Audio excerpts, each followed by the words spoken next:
District development council को लेकर तवक्का और उम्मीद तमाम लोगों की ये थी कि ग्रास रूट गवर्नेंस को जम्मू कश्मीर में मजबूत करने में डिस्ट्रिक्ट डेवलपमेंट काउंसिल्स एक बहुत अहम रोल प्ले करेंगे। गाजे बाजे के साथ डिस्ट्रिक्ट डेवलपमेंट काउंसिल के चुनाव हुए। चुनाव में भारतीय जनता पार्टी ने अपने दिग्गज नेताओं को दिल्ली से और अन्य प्रदेशों से जम्मू कश्मीर में बुलाया और यहाँ तक कि केंद्र में MOS फाइनेंस वो भी जम्मू कश्मीर आए, उन्होंने भी जनसभाओं को संबोधित किया। स्मृति ईरानी मंत्री हैं, वो भी आई। सैयद शाहनवाज हुसैन आए, मुख्तार अब्बास नकवी आए, केंद्र के कितने मंत्री आए जिन्होंने जनसभाओं को संबोधित किया। और उन जनसभाओं के संबोधन में उन लोगों ने बार बार ये कहा कि DDC जम्मू कश्मीर में इनकलाब लाएगी, DDC जम्मू कश्मीर में एक नए लोकतंत्र की बुनियाद डालेगी, DDC जम्मू कश्मीर में लोकतंत्र को इतना मजबूत करेगी कि इसके बाद DDC इंस्टीट्यूशन के बाद जब MLA का इंस्टीट्यूशन बनेगा तो लोगों को कभी भी ये महसूस नहीं होगा गांव के स्तर पर, शहर के स्तर पर और यूनियन टेरिटरी के स्तर पर उन्हें किसी ने अकेला छोड़ रखा है। लेकिन हो क्या रहा है? पिछले दिनों आपको याद होगा DDC के मेंबरान की, चेयरपर्सन की, वाइस चेयरपर्सन की ट्रेनिंग होनी थी। उस ट्रेनिंग के वक्त हंगामा हुआ प्रोटोकॉल को लेकर। बहुत सारे हमारे पत्रकार दोस्तों ने भी कहा कि लड़ाई वारंट ऑफ प्रेसिडेंस की है। वारंट ऑफ प्रेसिडेंस को लेकर कुछ एक लोगों ने लंबी चौड़ी कहानी भी सुनाई कि वारंट ऑफ प्रेसिडेंस का मतलब सिर्फ ये है कि आप जब किसी सेरेमोनियल फंक्शन में जाएंगे, 15 अगस्त 26 जनवरी के फंक्शन में जाएंगे, आपका सीटिंग अरेंजमेंट क्या होगा, वारंट ऑफ प्रेसिडेंस उसी चीज़ को डिफाइन करता है। उसके बाद दूसरा इल्ज़ाम DDC के ऊपर यह लगा, ये सारी लड़ाई तनख्वाहों की है। DDC के मेंबरान जिनमें बड़ी तादाद उन लोगों की है जो लोग ऑलरेडी चुनाव लड़ चुके हैं, जो लोग लेजिस्लेटिव असेंबली के मेंबर रहे हैं, जो लोग लेजिस्लेटिव असेंबली के नहीं तो काउंसिल के मेंबर रहे हैं, उन लोगों ने चुनाव लड़े। इसका मतलब ये हो गया कि जो लोग चुनाव लड़े हैं वो अलग अलग राजनीतिक परिवारों से आते हैं। जो राजनीतिक परिवारों से नहीं आते हैं वो राजनीति में एक लंबे समय से हैं। यह हकीकत है DDC की। कोई ये कहेगा कि कोई नए चेहरे आए हैं, नए चेहरों की तादाद है लेकिन बहुत कम है। बड़ी तादाद में वही चेहरे हैं जिनको गांव देहात में, शहर में लोग नेता के तौर पर जानते थे। तब भी हमने कहा था कि लड़ाई जो है वो अधिकारों की है, लड़ाई जो है वो ताकत की है, लड़ाई जो है वो इस चीज़ की है कि DDC के जितने भी मेंबरान हैं वो जानते हैं जम्मू कश्मीर में बाबुओं की तबीयत क्या है। वो जानते हैं कि जम्मू कश्मीर में बाबू लोग, MLA, लेजिस्लेटिव असेंबली जिस समय थी, असेंबली नहीं चाहती थी कि यहाँ पर म्यूनसिपैलिटी के चुनाव हो, असेंबली के मेंबरान नहीं चाहते थे कि यहाँ पर पंचायतों के चुनाव हो। क्यों? क्योंकि जब यहाँ पंचायत का चुनाव होगा, जब यहाँ म्यूनसिपैलिटी का चुनाव होगा तो जो हमारे अधिकार क्षेत्र में काम आते हैं वो काम भी वो हमारे अधिकार क्षेत्र से बाहर चले जाएंगे, वो काम कॉरपोरेटर करेंगे, वो काम पंचायत के लेवल पर होने शुरू हो जाएंगे। तो लोग हमें सलाम कैसे करेंगे, लोग हमें अगली बार वोट क्यों देंगे? और इसकी संभावना कितनी कम है कि एक आदमी जो पंचायत के लेवल पर चुनाव जीतेगा, कल जब लोगों के बीच में वो कामकाज करता रहेगा, क्या एक समय ऐसा नहीं आएगा ये मेरा प्रतिद्वंद्वी बनकर मैदान में उतरेगा?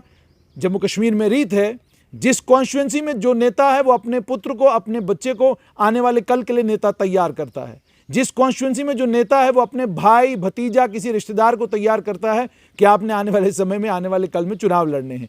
इसी वजह से DDC के मेंबरान डरे हुए थे, खौफ में थे और ये जानते थे कि DDC का इंस्टीट्यूशन बनेगा मगर कामयाब नहीं होगा। यही कुछ हुआ है DDC के साथ। इसी वजह से भारतीय जनता पार्टी की नेता, भारतीय जनता पार्टी के MLA, पूर्व MLA RS पठानिया की धर्मपत्नी जूही मनहास जो DDC की मेंबर हैं, वाइस चेयरपर्सन हैं, उनकी पहचान है कि वो DDC की वाइस चेयरपर्सन हैं। लेकिन उनके पतिदेव का नाम लेना इसलिए ज़रूरी है ताकि आप तक ये जानकारी पहुंचाई जाए कि एक पूर्व लेजिस्लेटर की धर्मपत्नी जो DDC की वाइस चेयरपर्सन है, जब वो चिट्ठी लिखती हैं तो उसका महत्व कितना होता है। सिर्फ वही नहीं, नेशनल कॉन्फ्रेंस की नेता और एक लंबे समय से राजनीति में जो अपना राजनीति में कार्यरत हैं, DDC रामबन की चेयरपर्सन डॉक्टर शमशाद शान, वो भी चिट्ठी लिख रही हैं।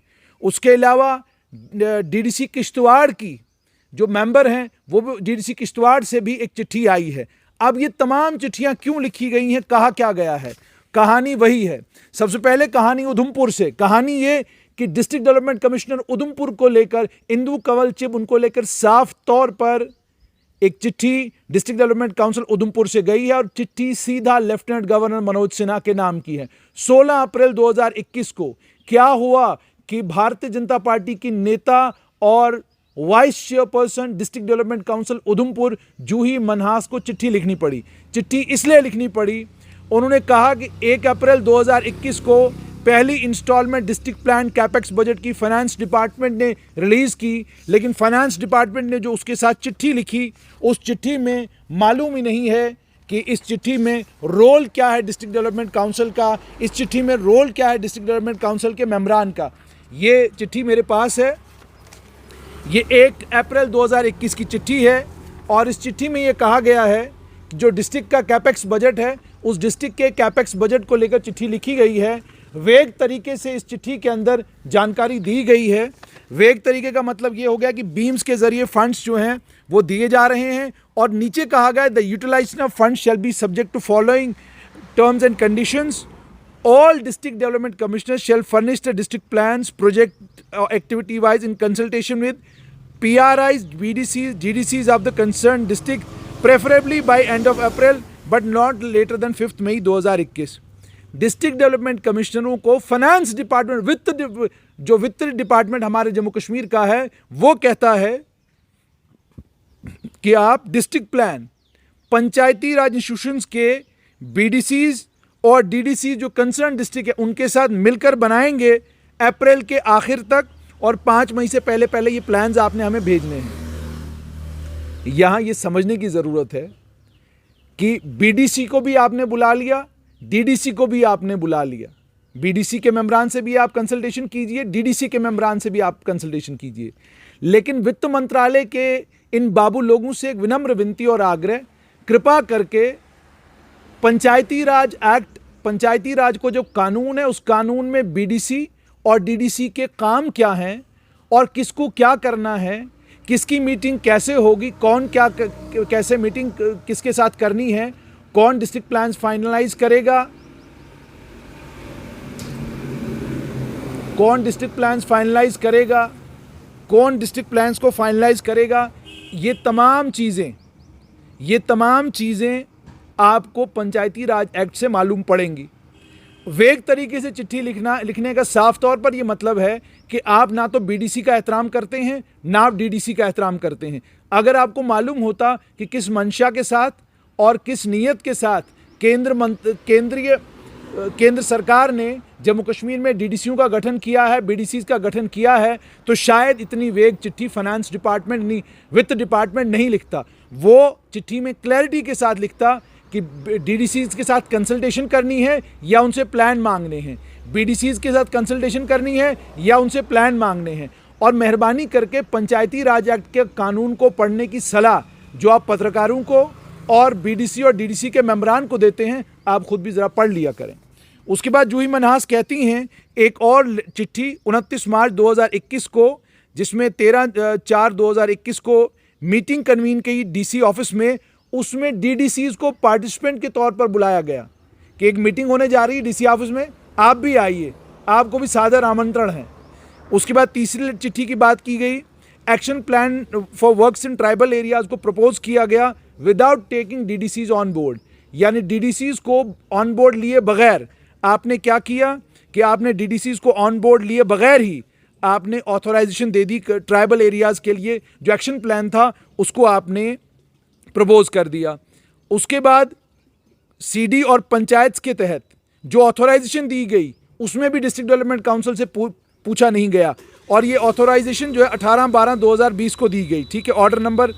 उसके बाद 27 जनवरी 2021 को BDO परलीधार, BDO साहब एक चिट्ठी लिखते हैं DDC मेंबर मिस्टर मूलराज को, जो रामनगर 1 से DDC मेंबर हैं। उन्हें कहते हैं कि आप SDM रामनगर के साथ टूर पर जाएंगे, आप SDM रामनगर के साथ टूर पर जाएंगे। इससे आपको अंदाज़ा लग सकता है कि कितना इम्पॉर्टेंट है DDC का इंस्टीट्यूशन जम्मू कश्मीर में। यानी एक BDO साहब एक डीडीसी मेंबर को चिट्ठी लिखते हैं, जिन्हें लोगों ने वोट डालकर डीडीसी मेंबर बनाया है, जो डीडीसी के एक इंपॉर्टेंट इंस्टीट्यूशन को रिप्रेजेंट करते हैं। मैंने पहले ही कहा था, लड़ाई मान सम्मान की है, लड़ाई अथॉरिटी की है, लड़ाई इस चीज की है कि हमारा जो काम है हम वो काम करेंगे, लेकिन इस काम को करने का तरीका जाब्ता भी पंचायती राज का कानून बताता है। पंचायती राज के कानूनी जाब्ता बताने के बाद भी मिस्टर मूलराज जी को कहा जाता है, एसडीएम साहब दौरे पर आएंगे, आप उनके साथ टूर पर, आप उनका साथ देंगे इस टूर पर। उसके बाद इन्हीं मिस्टर मूलराज को रामनगर 1 में एक पीडब्ल्यूडी का गंदा सा टूटा फूटा कमरा रामनगर में दिया गया डीसी उधमपुर के कहने पर, लेकिन उसके बाद यह कमरा जो दिया गया था यह भी उनसे छीन लिया गया। चाबियां भी इस कमरे की मिस्टर मूलराज से ली गई। यह अहमियत है डीडीसी की जम्मू कश्मीर में। उसके बाद उधमपुर में डीडीसी का एक दफ्तर बनाया गया। यह कहा जा रहा है कि डिस्ट्रिक्ट डेवलपमेंट काउंसिल के लिए इस चिट्ठी में वो दफ्तर माकूल नहीं है। जूही मनास अपनी चिट्ठी में लिखती हैं कि डीसी जिस तरीके से डीसीज यानी डिस्ट्रिक्ट डेवलपमेंट कमिश्नर नामों से बुलाए जाते हैं, तहसीलदारों के नीचे उनको रखा जाता है और डीसी ऑफिस के टेलीफोन ऑपरेटर फोन करके कहते हैं कि डीडीसी साहब बोल रहे हैं कल मीटिंग है आप आइएगा। यानी डीसी ऑफिस के टेलीफोन ऑपरेटर फोन करके कहते हैं कि आप कल यहां मीटिंग है, आपको यहां आना होगा।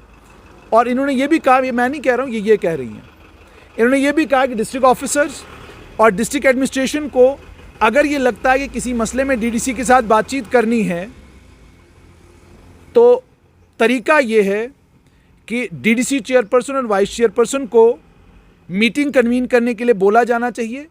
वो मीटिंग कन्वीन करेंगे और उस मीटिंग में डीडीसी और बाकी तमाम अफसर भी पार्टिसिपेंट्स होंगे, न कि इसका उलट कि कोई भी मीटिंग होनी है, उस मीटिंग के लिए डिप्टी कमिश्नर के दफ्तर से चिट्ठी निकलती है और कहा जाता है कि डीडीसी के सारे मेंबरान इसमें पार्टिसिपेंट्स होंगे।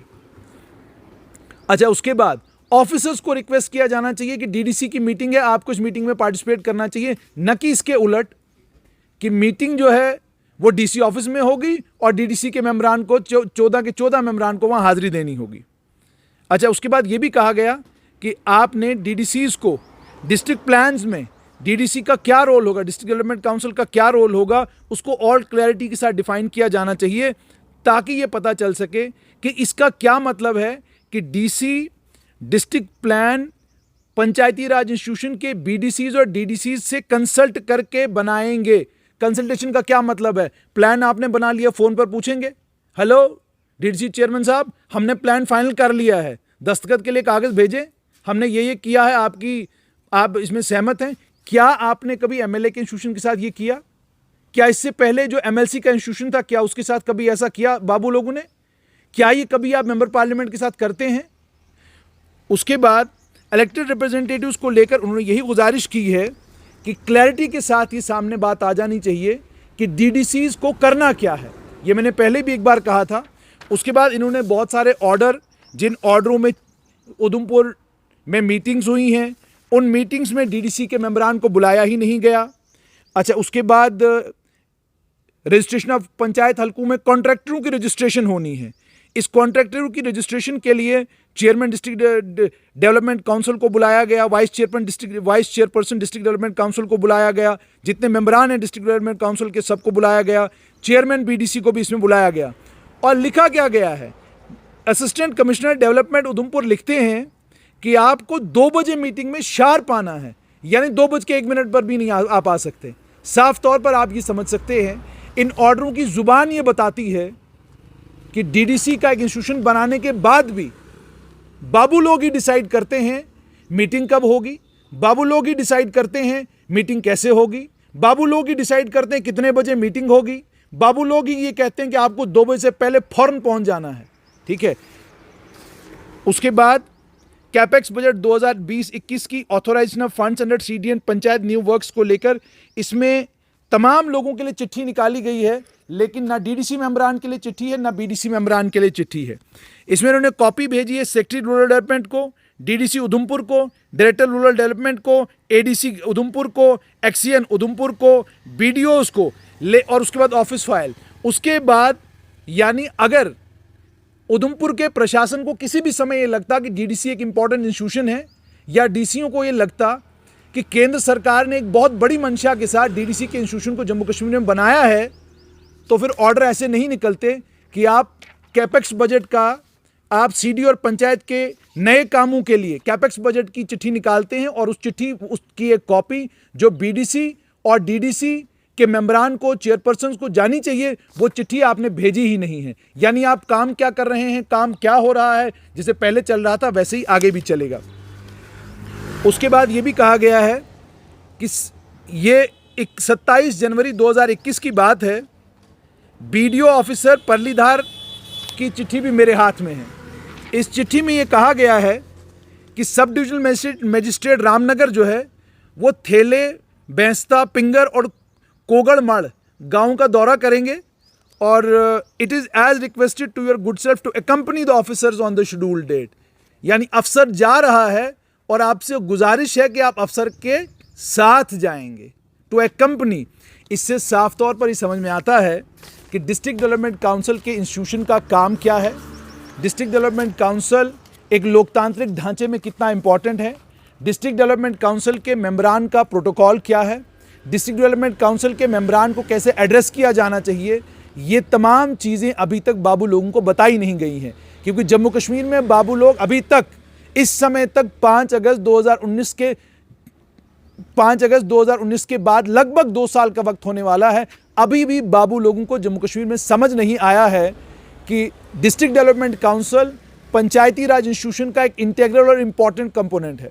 इस इंटीग्रल और इम्पॉर्टेंट कंपोनेंट को डिस्ट्रिक्ट एडमिनिस्ट्रेशन के साथ मिलकर काम करना है, जहां डीडीसी के मेंबरान को देश के अलग अलग भागों में भेजकर इन मेंबरान को डीडीसीज कैसे फंक्शन करती हैं, मेंबरान का प्रोटोकॉल क्या होता है, जब बजट फाइनलाइज होते हैं उस बजट की फाइनलाइजेशन में डीडीसी के मेंबरान का रोल क्या होता है, चेयरपर्सन का रोल क्या है, वाइस चेयरपर्सन का रोल क्या है, दफातर इनके कैसे होते हैं, किन दफ्तरों में ये फंक्शन करते हैं, किस तरीके से फंक्शन करते हैं, प्लान जब किसी गांव के लिए, किसी डिस्ट्रिक्ट के लिए बनता है, डिस्ट्रिक्ट प्लान में इनका रोल क्या होता है, किस हद तक इनका रोल होता है, इनके दफ्तर डिस्ट्रिक्ट ऑफिसेज के जो कॉम्प्लेक्सेस बनाए गए उन कॉम्प्लेक्स के अंदर होगा, या इनके दफ्तर जो हैं वो गांव देहात में होंगे, क्योंकि ये रिप्रेजेंट गांव देहात को करते हैं। ये तमाम चीज़ें अभी भी क्लैरिटी के साथ जम्मू कश्मीर की सरकार ने इन डीडीसी के इंस्टीट्यूशंस में जो मेंबरान बने उनको बताया नहीं है।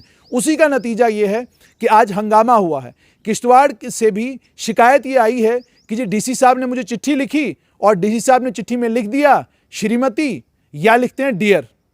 अब ज़रा हिसाब लगाइए, एक एमएलए साहब को आप चिट्ठी लिखें, उसमें लिखें डियर फलाना फलाना फलाना, वो आपको अगले दिन फ़ौरन जो है असेंबली पहुंच जाएंगे और एमएलए साहब कहेंगे कि जनाब ब्रीच ऑफ प्रिविलेज का नोटिस जो ऐसे जारी करो और इस अफसर को फ़ौरन असेंबली में बुलाओ कि आपने मुझे मिस्टर और आपने मुझे मिस या आपने श्रीमती या डियर करके आपने मुझे एड्रेस कैसे किया। हमने ये तमाशे देखे इसलिए हम जानते हैं।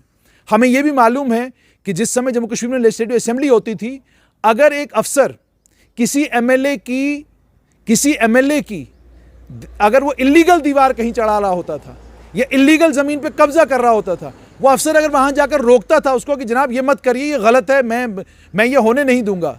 हमने उनको भी ब्रीच ऑफ प्रिविलेज के नोटिस आते हुए देखे हैं। हमने उन अफसरों को भी असेंबली की ब्रीच ऑफ प्रिविलेज कमेटी के सामने खड़ा होता हुआ देखा है।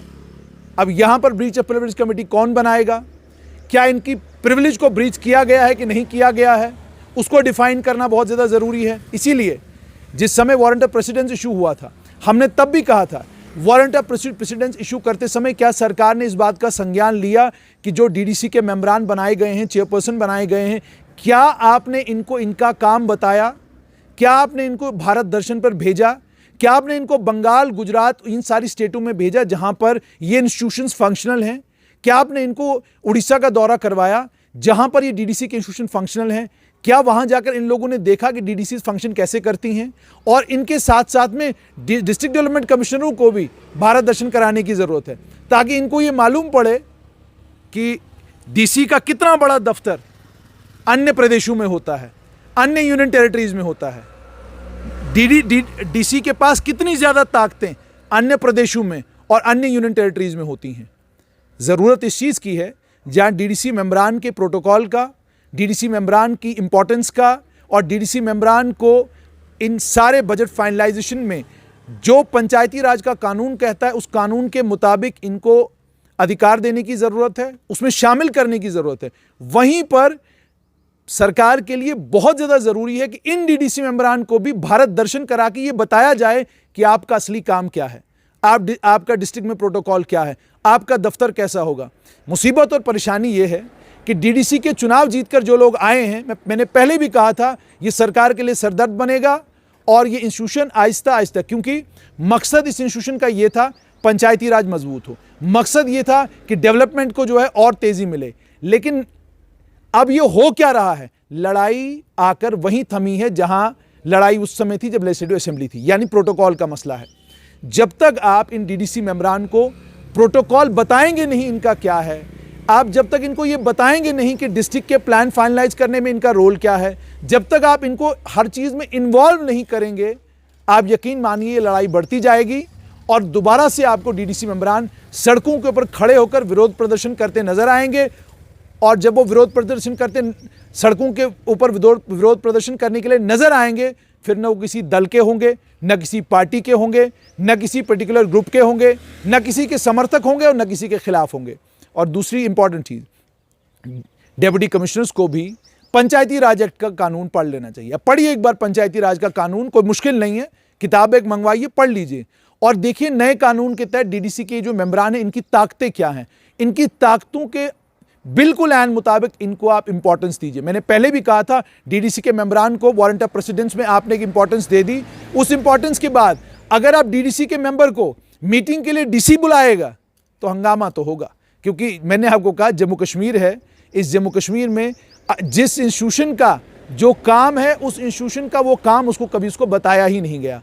आज जो कुछ हुआ है, उम्मीद और तवक्का ये lieutenant governor Manoj Sinha DDC के मेंबरान की और जितनी भी ब्यूरोक्रेसी है उनकी एक वन टू वन मीटिंग कराएंगे और उस 1 to 1 मीटिंग में कोशिश ये होनी चाहिए कि ये जितने भी चीज़ें हैं जिनसे डीडीसीज के बीच में और एडमिनिस्ट्रेशन के बीच में एक कन्फ्यूजन और एक क्लैश की स्थिति बन रही है, इन इंस्टीट्यूशंस को, इन तमाम मसलों को सॉर्ट आउट किया जाएगा ताकि डीडीसी अपना काम करना शुरू करे, बीडीओ ये समझे कि उसको प्रोटोकॉल में डीडीसी मेंबर को किस तरीके से बुलाना है और बाकी भी इंस्टीट्यूशन के लोग ये बात समझें कि जो लोग वोट लेकर चुनाव जीत कर आए हैं, जिनकी चुनावी जनसभाओं को केंद्रीय मंत्रियों ने एड्रेस किया है, जिनकी चुनावी जनसभाओं को पूर्व मंत्रियों ने, पूर्व मेंबर पार्लियामेंटों ने, पूर्व ये ने और पूर्व वो ने एड्रेस किया है, वो इंपॉर्टेंट लोग हैं। और इनमें कई लोग वो हैं जो पूर्व एमएलए हैं।